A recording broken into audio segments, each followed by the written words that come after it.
En el valle de Pocunó, donde rebota el viento del mar, donde la lluvia cría los musgos, vive Angelita Huenumán. Entre el mañío y los guayes, el avellano y el quitral, entre el aroma de las chilcas, vive Angelita Huenumán. Cuidada por 5 perros, un hijo que dejó el amor, sencilla como su chacrita, el mundo gira alrededor.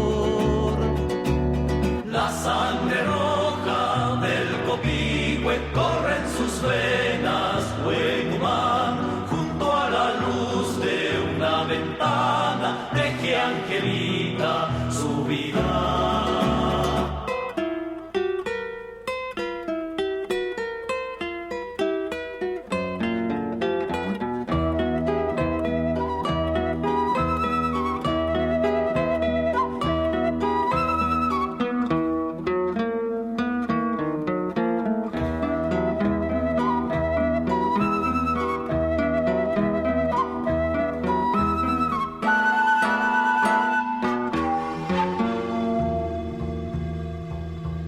Sus manos bailan en la hebra como alitas de chincol.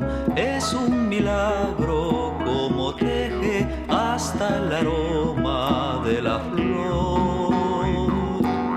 En tus telares, Angelita, hay tiempo, lágrima y sudor.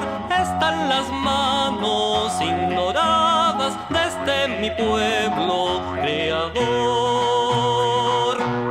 Después de meses de trabajo, el chamal busca comprador y como pájaro enjaulado canta para el mejor postor.